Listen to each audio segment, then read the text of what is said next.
अस्सलाम वालेकुम। आज हम बात करेंगे एक बहुत हॉट टॉपिक और बहुत कॉमन प्रॉब्लम हमारे सेटअप में चल रही है और हम देखते हैं रोज़ बरोज़ लोगों में बीमारी बढ़ती जा रही है, जिसे हम कहते हैं non alcoholic fatty liver disease, NFLD इसको कहा जाता है। इसके आगे से दो कंपोनेंट हैं, एक है फैटी लिवर और दूसरा नैश।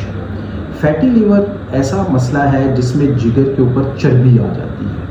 अब ये होता ये है कि हम अल्ट्रासाउंड मरीज़ का करके देखते हैं और जिगर के ऊपर अगर चेंजेस आ रही हैं, यानी उसके अंदर एकोटेक्चुअल चेंजेस आ रही हैं, तो वो शो करता है कि ये जिगर फैटी लिवर है।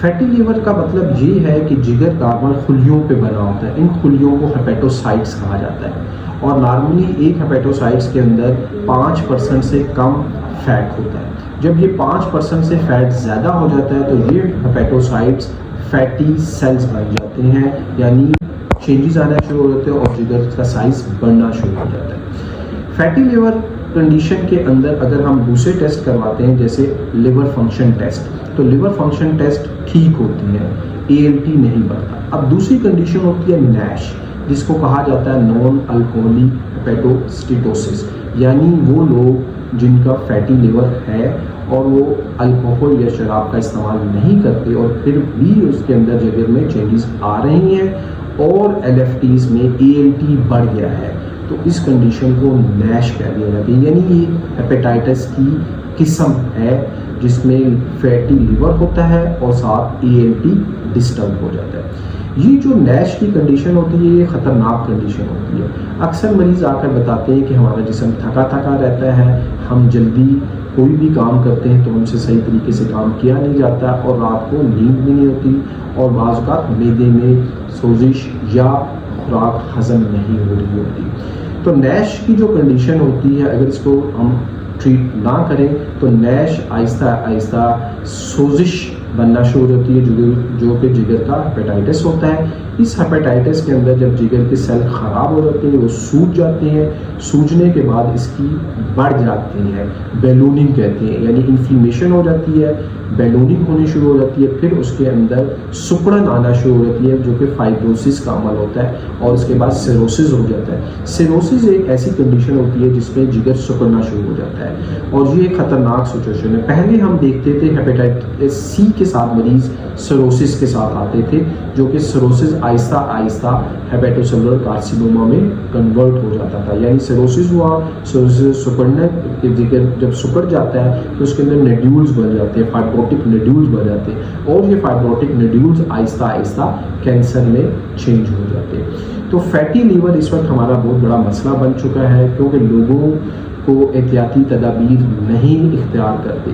इसकी कुछ वजूहात हैं जिसकी वजह से फैटी लिवर और नैश हमारे सेटअप में बढ़ रहा है। एक वजह ये है कि हमारी खुराक ठीक नहीं है, हम ऐसी खुराक लेते हैं जिसके अंदर बहुत ज़्यादा चर्बी ज़्यादा होती है, और दूसरा नंबर ये है कि हमारी फैमिली हिस्ट्री जो चल रही है, यानी लोगों को अगर किसी को ओबेसिटी चल रही है या वेट ज़्यादा है जिसकी फैमिली में, तो उनकी पूरी फैमिली में वेट ज़्यादा का मसला चल रहा होता है। फिर शुगर एक बहुत बड़ा मसला है जिसकी वजह से फैटी लिवर होना शुरू हो जाता है। फिर तीसरे नंबर पे ये भी है कि बाज़ लोग कुछ दवाइयाँ लेते हैं जिसकी वजह से वो जिगर के ऊपर फैट बनाना शुरू कर देती है, और बाज़ कुछ कंजेनिटल बीमारियां भी हैं जिसकी वजह से जिगर के ऊपर फैट आना शुरू होता है। अब हमने करना क्या है, ऐसे लोग जिनको कोई भी थकावट चल रही है या वो लोग जिनकी शुगर है या जिनका वज़न बढ़ा हुआ है, वो अपने डॉक्टर से ज़रूर रजू करें, अल्ट्रासाउंड ज़रूर करवाएं। अल्ट्रासाउंड में अगर उनका जिगर बढ़ा हुआ है और उस पर चर्बी है तो दूसरा टेस्ट ALT होता है जो कि लिवर फंक्शन टेस्ट भी कहते हैं। अगर ALT ठीक है तो ये फैटी लिवर डिजीज़ है, और अगर ALT डिस्टर्ब है और उसके साथ फैटी लिवर भी है